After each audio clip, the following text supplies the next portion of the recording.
Yeah, we can bend over, we just can't get back up. That's the thing. You got to look around for other things to do while you're down there. But really, we should be quick to be thankful. When you wake up in the morning, you should be quick to be thankful.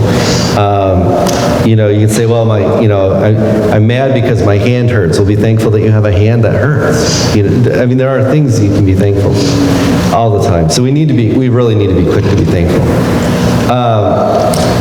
Verse 15, 16, I took my glasses off. Do not neglect to do good. Now, he's continuing. Okay, he says the sacrifice of praise to God, that is the fruit of lips that acknowledge his name. Do not neglect to do good and to share what you have for such sacrifices. So this is why this is all together. For such sacrifices are pleasing to God. So doing good to others and sharing what we have. And we talked about this, I think, was it last Sunday or the Sunday before, about from the morning service, I think we did in our small group, the idea really of loving your neighbor as yourself and what that means. Okay, doing good to others. Being quick to be thankful for what God is doing in other people's lives, what God is doing through people's lives, being quick to see what good is being done. Don't neglect to do good.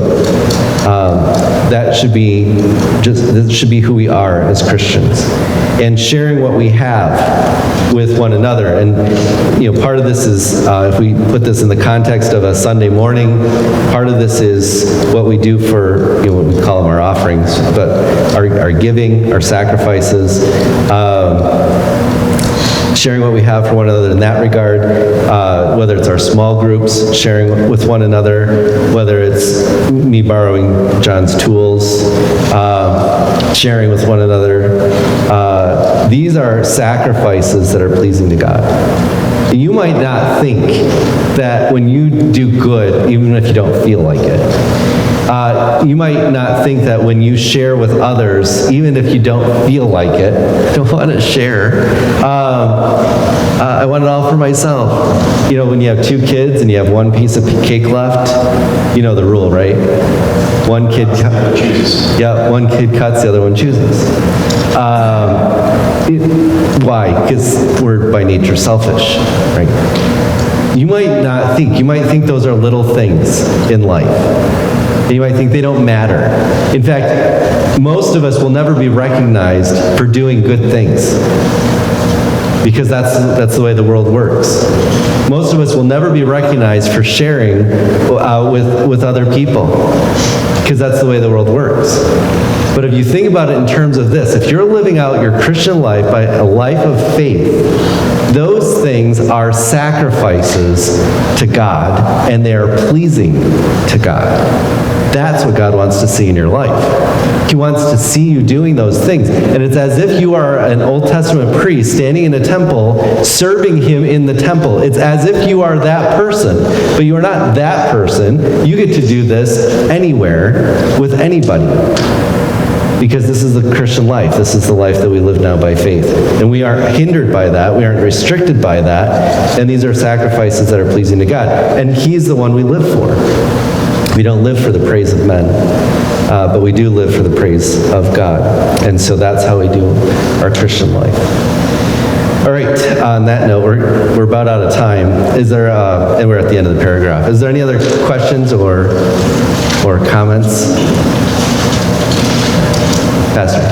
In verse 14, we have this comment, we have no lasting city, but we seek a city that is to come. I wonder how much more this would have resonated with Jewish Christians who are having a hard time letting go of the law in Jerusalem when Jerusalem was destroyed pretty soon after this in 70 AD. Yeah, so I think that's a good point the pastor's bringing out, is Jerusalem is the city of God, right? Mount Zion is the promised city that was promised way back in Deuteronomy 14.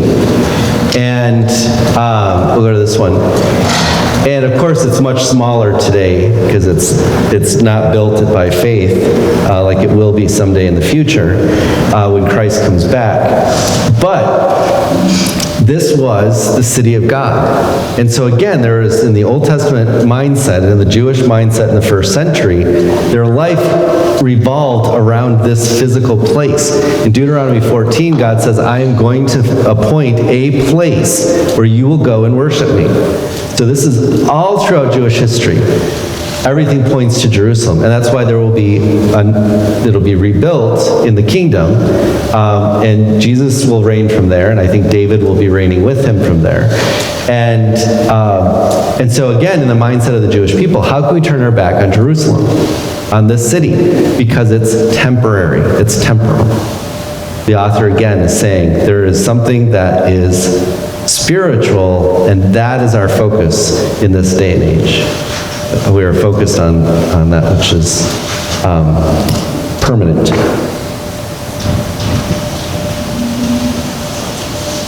Anything else? All right. Well, I think we'll close in a word of prayer, and then and really just remember these our sacrifice of praise to God, the fruit of our lips that acknowledge His name, doing good and sharing what we have. For such sacrifices are pleasing to God. John, would you like to close us in prayer? Gracious Father, we just look forward to the day that we will see you face to face. We look forward to the day that we'll spend time with you for eternity. Gracious Father, as we go through this week, we just pray, Lord, that you continue to guide and direct us, give us wisdom and knowledge, and may the Spirit of God direct our lives in moment by moment. Now, these things we just come to you with, and we ask that you continue to guide and direct, and we praise and thank you for all you do in Jesus' name.